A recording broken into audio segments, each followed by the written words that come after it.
indicating. So our next speaker is called Eric Chassem. He is from the university. He came from the University of Klosters, University of Technology in Berlin, Germany. He accumulates over 10 years of experience in the field of cloud solutions, big data, data engineering. His presentation will be on the topic, the effective use of Copilot for Microsoft 365. Welcome, Eric. Can you please turn on your camera?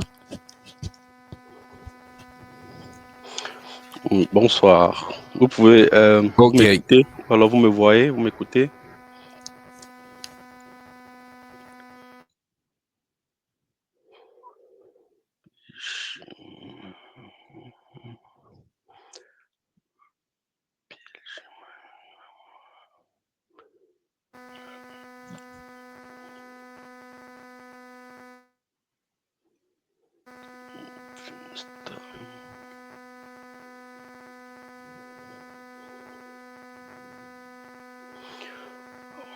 Vous pouvez voir mon écran?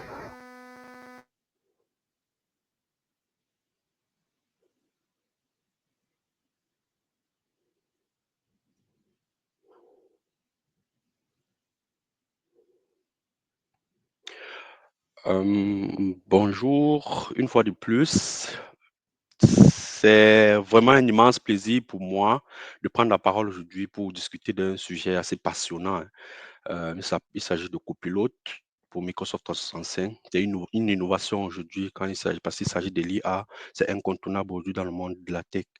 Et ça redéfinit en réalité la productivité et l'intelligence collaborative au sein des entreprises aujourd'hui, qu'elles soient locales ou internationales.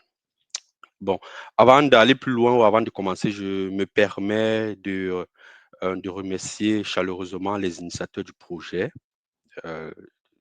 parce que dont l'engagement et la vision nous permettent d'explorer certains outils et de pouvoir nous positionner, nous les Africains, à un certain piédestal. OK. Bon, avant d'aller, je vais être assez rapide parce que je n'ai pas assez de temps.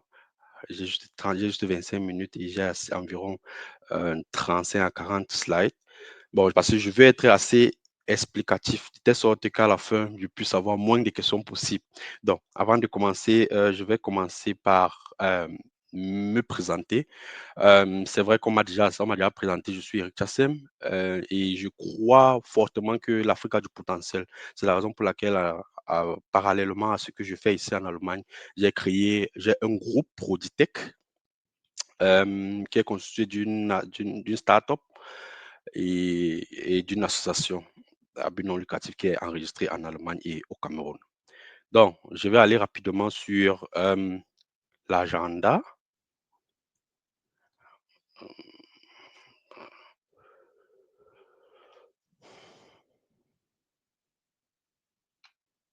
Voilà. Donc, je vais expliquer ce que c'est Copilote. Je vais parler du fonctionnement de Copilote. Ensuite, je vais essayer de briefer en fait comment ça fonctionne et comment ça peut aider les entreprises. Et une question revient toujours, il s'agit de la confidentialité des données. Donc, nous allons aussi voir comment on peut l'utiliser pour une adoption durable dans une entreprise. Et à la fin, nous allons parler des perspectives. Bon, c'est quoi donc Copilote? Pour définir Copilote, donc je vais parler en réalité, il faut comprendre certains concepts clés. Nous avons premièrement ce que l'intelligence artificielle. L'intelligence artificielle, en réalité, l'intelligence artificielle, c'est la capacité du machine à simuler en réalité l'intelligence humaine. Ensuite, nous venons donc sur des langages de modèles. Nous avons en réalité 3 langages de modèles. Et avant de parler de ces langages de modèles, je vais expliquer un peu ce que c'est qu'un langage de modèle. Langage de modèle, en réalité, c'est un mode ou un modèle, excusez-moi pour la répétition, qui est conçu pour comprendre et générer les tests en se basant sur les données que nous recevons à l'entrée. On appelle ça, en ce qui concerne dans l'intelligence artificielle générative, on appelle ça les prompts. Donc, nous avons donc alors le Large Language Model qui est LLM. Donc, c'est un modèle entraîné par des milliers de mots. Donc, il est entraîné pour devenir capable de répondre à vos questions, générer du texte, traduire, faire des résumés et tout simplement. Donc, ensuite, nous avons le SLM. Contrairement au Large Language Model, c'est entraîné par pas trop euh, une grande base de données, c'est beaucoup plus circonscrit dans une entreprise. Donc, c'est entraîné peut-être pour une entreprise spécifique ou bien pour certains aspects spécifiques. Bon, maintenant, nous avons donc GPT. En réalité, GPT, c'est le modèle de langage qui a été développé par AI, par OpenAI. Donc, et ça veut dire Generative Pre-train Transformer. Donc, Pre-train, pourquoi? Parce qu'il entraîne, en fait, il est entraîné sur de grandes quantités de données et transforme parce que il fait référence à l'architecture utilisée en réalité pour traiter les tests, permettant en fait de capturer les relations entre les mots. Parfois, vous pouvez écrire un mot et ça devine la suite de ce qui est. Ou bien parfois, vous pouvez demander quelque chose avec même mal écrit en français, mais ça c'est ce que vous voulez demander. C'est un peu ça. Donc, ChatGPT, en réalité, donc c'est une interface web donc, qui utilise le langage, le LLM language de OpenAI. Et Copilot est parallèlement la même chose, mais beaucoup plus orienté business et conçu pour la famille de produits euh, Microsoft. Donc, comment ça fonctionne?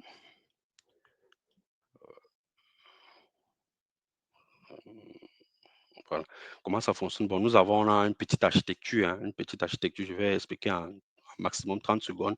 Bon, en réalité, nous avons là une interface qui est c'est simple et accessible. Vous voyez comment ça vous demande que demandez-moi ce qu'il y a, ce que vous voulez en fait. Donc, vous pouvez poser des questions à travers cette interface-ci. Et ensuite, nous avons le cœur en réalité de OpenAI qui est le reasoning and planning. Donc, c'est une structure en fait centralisée qui est connectée, comme vous voyez à l'intérieur, c'est connecté à des bases de données, c'est connecté aux données, à plusieurs sources de données. Donc, l'idée de là est en fait, ça traite en fait l'information, ça raisonne et ça planifie une réponse ou une action. Donc, à la fin, donc, nous avons le memory context là. Nous pouvons voir à travers les lignes là que c'est une structure en ligne temporelle. Donc, en fait, l'idée ici, c'est que ça garde en mémoire en fait les conversations que vous avez ou les contextes récents pour donner des réponses plus pertinentes et plus cohérentes. Voilà. Donc, partons un peu sur, bon, sur comment OpenAI est né. En fait, OpenAI est né, bon, comment nous arrivons à OpenAI. Bon, nous avons créé OpenAI en décembre 2015. Ça a été conçu par plusieurs entrepreneurs, dont le plus connu est Elon Musk. 3 ans après, bon, l'idée de OpenAI, c'était une association à but non lucratif. Donc, l'idée était de créer des solutions AI pour mettre à la disposition des business dans le monde entier. Donc, je ne sais pas, les problèmes internes ont fait que Elon Musk soit retiré 3 ans plus tard. Et 1 an après son retrait dans OpenAI, OpenAI a donc signé un partenariat avec Microsoft. Et c'est ainsi donc que ChatGPT est né dans sa première version en 2022. C'est là où nous avons eu le sort de l'intelligence artificielle générative. Et en 2023, donc, nous avons eu Copilot. Je rappelle encore que Copilot, c'est un peu ChatGPT, mais orienté Microsoft, bien orienté solution Microsoft. Donc, voici donc une définition brève. Il y a la différence que nous pouvons faire entre Copilot et Copilot pour Microsoft 365, c'est la plus grande différence, c'est d'abord en termes de coût, bien de l'argent, parce que dans tout ce que nous faisons, d'abord l'argent, c'est le nerf de la guerre. Donc, Copilot simple et gratuit, donc nous pouvons avoir accès à travers notre browser, c'est public. Et dans Copilot pour Microsoft 365, il y a donc quelques features qui sont ajoutées. Donc, il y a l'accès aux données dans Microsoft 365 Graph, il y a les invites et les réponses qui sont entièrement traitées dans les limites de votre service. Et nous avons donc l'accès à l'IA générative à travers les applications de Microsoft comme Microsoft Teams, Outlook, Word, PowerPoint et bien d'autres. Donc, de tout ce qui en ressort, on peut donc dire sans risque de nous tromper que Copilot 365 est alors notre assistant AI. Bon, comment donc peut-on l'utiliser de façon optimale dans une entreprise? Parce que c'est ça l'idée, bien l'objectif en fait de la présentation. Donc, nous passons, c'est ça qui nous amène à ce point-là.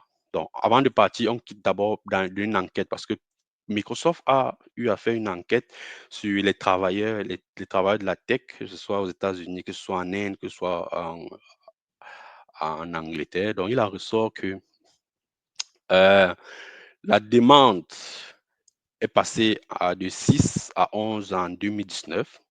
Et 47% des travailleurs, parce que ce sont les faits avant l'adoption. Bon, 47% des travailleurs avaient du mal en réalité à trouver les informations facilement. Donc, ça demandait soit l'argent, ça demandait le temps, l'énergie, tout ce qui va avec. Et à l'époque, les principales méthodes d'assistance informatique étaient le téléphone, les chats et les courriers électroniques. Donc, nous partons donc de cela donc pour créer donc une application qui va donc aider, qui va révolutionner le monde de la tech aujourd'hui. Donc, comment donc il peut donc aider notre entreprise à être optimale? Il améliore naturellement d'abord la productivité. Donc, il réduit forcément les charges de travail parce que euh, nous allons voir plus tard dans quelques études de cas comment nous pouvons rattraper en un clin d'œil une réunion que nous avons manqué ou bien nous avons été en retard. Nous pouvons avoir des idées qui viennent de Copilot, bien de l'intelligence artificielle. Donc, comme je disais, ça booste la créativité humaine, ça renforce l'écriture, vous pouvez corriger, vous pouvez transformer vos écrits avec Copilot. Vous pouvez carrément avoir une page vierge, vous demandez à Copilot de vous écrire ce que vous voulez. Ça dépend de ce que vous entrez euh, dans l'interface utilisateur. OK. Donc, voici peut-être un exemple ici. Ça, c'est sur Word. Par exemple, vous avez, par exemple, un document. Vous pouvez demander à Copilote carrément de faire un résumé de ce qui est là, de ce qui est là. Et Copilote vous fait carrément le résumé. Ça peut être même un document même de 100 pages, mais ça peut être un document même de 50 pages. Ça vous fait un résumé clair. Bon, nous sommes ici, par exemple, sur PowerPoint. Vous voyez, on demande il demande carrément ici à Copilot d'organiser une présentation. Il donne en fait les différents rubriques et il tape entrée. Ça propose quelque chose de bien. Si tu es d'accord, tu adoptes. Si tu n'es pas d'accord, tu changes tout simplement. Voilà. Bon, nous sommes ici sur Excel. Nous reviendrons sur là, sur Excel. Voici par exemple alors un cas d'utilisation sur Word. Bon, ici, là, nous avons un document, n'est-ce pas, qui résume en réalité les tâches. Par exemple, c'est un peu comme un document, un cahier des charges, voilà. Et dans ce cahier des charges, nous demandons à Copilote de nous faire un résumé de ce que nous allons faire, ou bien des les travaux que nous devons réaliser, les dates et les qui sont assignés à ce travail-là, dans les dates de début et les dates butoirs, tout simplement. Vous voyez comment ça sort un tableau, ça explique en réalité comment ça doit être. C'est tout un résumé. Ça peut être un document peut-être même de 100 pages. Ça fait un résumé de tous les projets, de toutes les tâches à faire sur ce projet. Donc, partons par exemple aussi voir un cas d'utilisation maintenant sur Microsoft Teams, comme j'ai expliqué tout à l'heure. Vous pouvez arriver à une réunion, vous êtes en retard sur la réunion, vous demandez carrément à copilote que qu'est-ce que j'ai raté jusqu'à ce moment où je suis arrivé. Vous voyez comment copilote fait, fait un résumé de ce que vous avez raté jusqu'à présent. Donc, vous pouvez tout simplement lire et vous êtes dans le bain, tout simplement. Vous continuez la réunion comme si vous étiez là au début. C'est la même chose avec Excel. Voilà. Donc, ici, là, nous avons un tableau et un tableau des ventes par trimestre et nous demandons par exemple à Copilote de faire une prédiction sur les ventes. Donc, vous voyez comment euh, Copilote réagit. Donc, il y a plusieurs choses que vous pouvez demander à Copilote. Ici à droite, vous avez un exemple de choses que on peut demander à Copilote. Vous pouvez carrément créer un autre tableau. Vous pouvez faire l'analyse sur un tableau que même Copilote a créé. Vous pouvez avoir n'importe quel tableau et vous l'utilisez avec Copilote.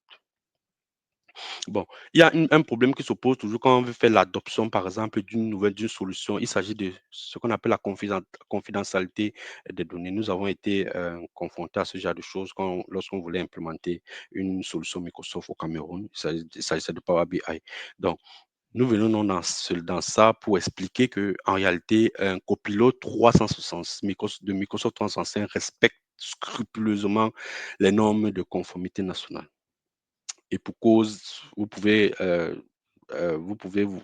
ceux qui connaissent un peu le cloud ou bien Microsoft Cloud, vous allez vous rendre compte qu'il y a les data centers qui sont déployés partout dans le monde entier et même en Afrique. Parce que je dis toujours que Microsoft, dans un futur très proche, sera le meilleur sur le marché ou bien sera euh, le, le- le plus grand sur le marché parce qu'il favorise cette intégration-là. Il essaie de démocratiser en, en organisant euh, des, petites, des petits bootcamps pour se faire connaître. Ils ont même mis les data centers, il y a des zones de disponibilité en Afrique du Sud, en Afrique de l'Est et tout, pour permettre d'utiliser les solutions même étant en Afrique, ce qui n'est pas trop le cas pour AVS aujourd'hui. Donc, en ce qui concerne les permissions, parce que parfois, on sait que pour l'IA, on se dit, les gens se posent souvent la question de savoir que, bon, il faut une certaine, par exemple, les données, les gens n'aiment pas souvent trop utiliser les données sensibles. Donc, vous allez savoir que le chiffrement sur Microsoft 360, sur Copilot, euh, n'est pas prise à la légère. Donc, les données traitées par copilote sont chiffrées aussi bien au repos que lors de la transmission. Donc, chaque année, n'est-ce pas, copilote investit des milliards dans, dans la recherche et dans le développement des outils de sécurité. Donc, vous imaginez donc bien que c'est un sujet qu'ils ont pris au sérieux. Voilà.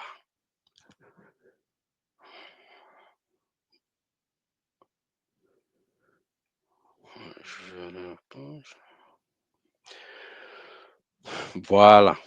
Bon,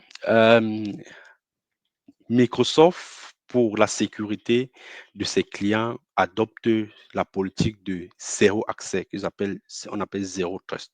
Cela signifie que personne, même pas les équipes de Microsoft, ne peuvent accéder à vos données personnelles sans votre permission. À chaque connexion, Copilot demande l'authentification. Donc, si une personne veut entrer en votre compte, il faudra authentifier, il faudra avoir les données de la personne en question. Voilà. Donc, nous pouvons non dire que nous pouvons faire confiance à Copilote, peu importe là où nous sommes, que ce soit en Afrique, que ce soit en Europe, parce que c'est une IA qui est responsable et fiable. Je dis toujours, la sécurité est complète.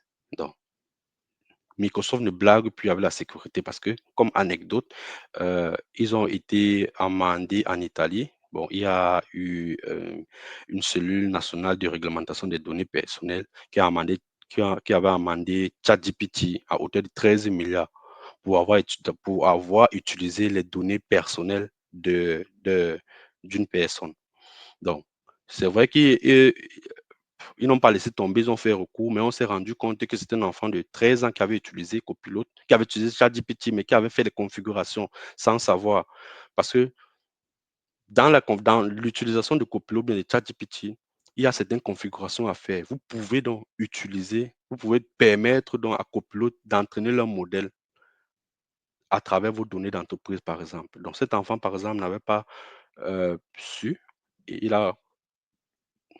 a fait des configurations bizarres et on s'est rendu compte, on a voulu amender 13 milliards et ils ont fait recours. Mais jusque-là, ils ont quand même eu à écoper parce qu'on les a dit qu'il fallait donc il fallait au moins c'est que ils empêchent un certain nombre de personnes de pouvoir avoir accès à certaines configurations. Par exemple, on dit dans cette entreprise, avez-vous 18 ans, peut-être on fait un exercice, peut-être qu'un enfant de 15 ans ou même un enfant de 14 ans ne peut pas résoudre. Donc, on les a quand même amendés. Donc, c'est la raison pour laquelle aujourd'hui, ils ne peuvent plus blaguer avec cette sécurité-là.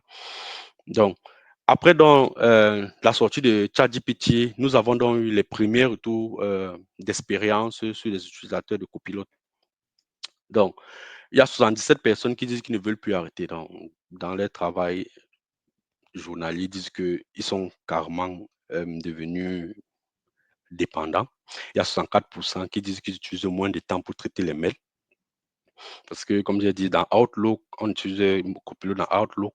Vous pouvez carrément demander à Outlook de faire un résumé du mail qui est venu. Donc, pour pouvoir avoir un long mail, ça fait le résumé en 3 lignes. Donc, il y a 3% qui disent qu'ils rattrapent plus de temps, plus rapidement les réunions manquées. Il y a 68% qui améliorent la qualité de leur travail, 70% qui se disent qu'ils sont plus productifs et 75% disent qu'ils passent moins de temps à rechercher les informations dans leur dossier. Donc, comment donc déterminer un retour sur investissement, bien comment bien implémenter ça dans son entreprise pour que l'adoption soit durable? La première des choses, comme pour toute solution digitale, il faut d'abord définir clairement les buts et les objectifs que nous voulons atteindre avec Copilot. Donc, ça peut s'agir carrément, qu'est-ce qu'on veut? On veut augmenter peut-être la productivité, on veut réduire les erreurs, on veut développer rapidement pour les développeurs et tout. Ensuite, on établit ce qu'on appelle les KPI, les indicateurs de performance clés. Ça peut être sur l'aspect vente, par exemple. Bon, après l'adoption de Copilote, quelles sont les ventes que nous avons fait comparé à ce qu'il y avait avant? Parce que les KPI qu'on fixe, ça doit être noté quelque part parce que plus tard, après l'adoption, il faudra faire une comparaison pour voir si exactement l'adoption de la solution en vaut la peine. Ça peut être sur le marketing, on peut dire que bon, on a adopté Copilote sur le marketing, quelle est la valeur ajoutée? Ça peut être sur les finances, ça peut être dans beaucoup d'autres domaines. OK? Donc, après avoir donc élaboré ou bien après avoir fait les indicateurs de performance, donc, nous pouvons donc faire une évaluation de base. Donc, on essaie de comprendre l'état actuel dans lequel nous sommes avant la mise en œuvre de copilote. Donc, on mesure les performances clés qui sont d'abord déjà existantes, comme je disais tout à l'heure. Après avoir fait cette évaluation, donc maintenant, on peut entrer maintenant dans l'implémentation de copilote, ce qu'on va appeler le programme pilote. Donc, on met donc en œuvre dans un environnement qui est contrôlé en tant que programme contrôlé. On recueille maintenant les réactions des sous-ensembles d'utilisateurs. Donc, ça peut être. Can you kindly round up, please?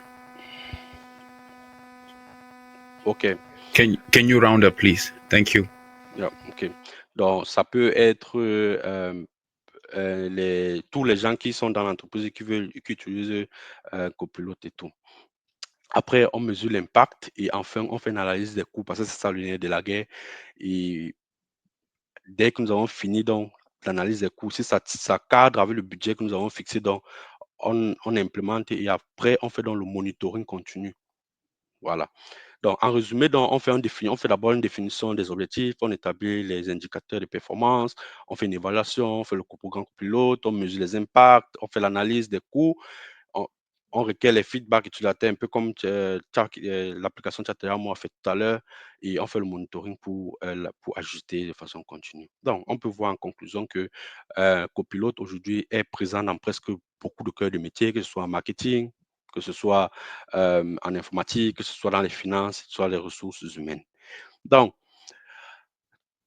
nous voyons donc qu'à travers tout cela, en moyenne, nous pouvons économiser 10 heures par mois et plus. Donc, et vous savez ce que c'est le temps. Le temps ici en Europe et ailleurs, hein, le temps, c'est toujours euh, quelque chose de très important. Vous voyez que si une personne est payée 22 euros de l'heure fois 10 par mois, ça fait près de 200 euros que la personne, 220 euros que la personne gagne.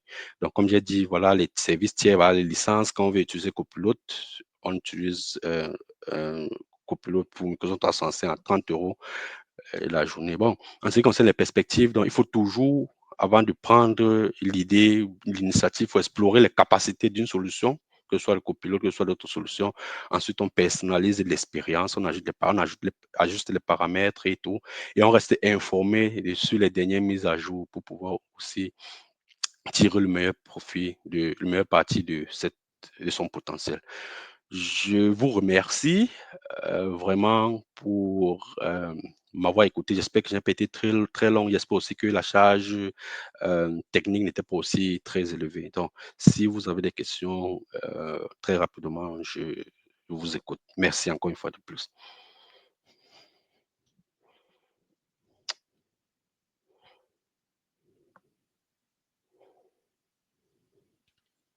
Respond. Thank you.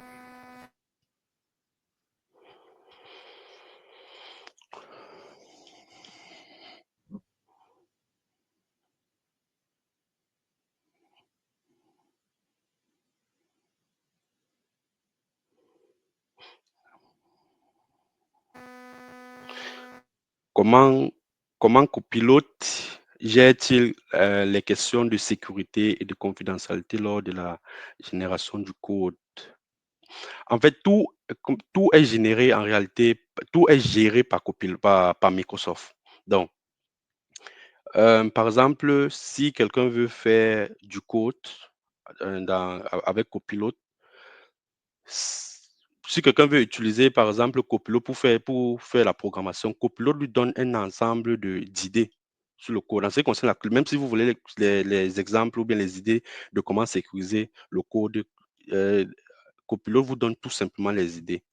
Et il faut tenir compte que les réponses données par une IA ne sont pas à 100% correctes parce que vous savez que ce sont les équations mathématiques et statistiques. Donc, ce que ça donne avec une certaine précision.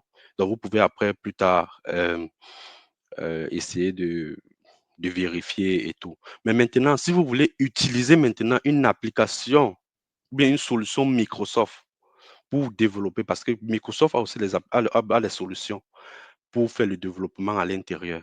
Comme il y a par exemple la Power Platform pour le low code, tout est géré par Microsoft en réalité. Je ne sais pas si j'ai répondu à la question. Est-ce que est-ce possible de déployer Copilot sur les data centers privés d'une entreprise où il faudra toujours passer dans les data centers de Microsoft? Non, c'est possible de déployer dans les data centers privés. C'est possible. Parce que de toutes les façons, dès que vous prenez l'abonnement de Copilote, ça devient, vous configurez de telle sorte que ça utilise maintenant vos données d'entreprise. Parce que Copilote peut être personnalisé dans votre entreprise, de telle sorte que lorsqu'on pose une question, on pose une question à Copilote sur les choses de votre entreprise, ça reprend les choses de votre entreprise. Donc, à ce moment, ce n'est plus dans Microsoft, c'est maintenant chez vous.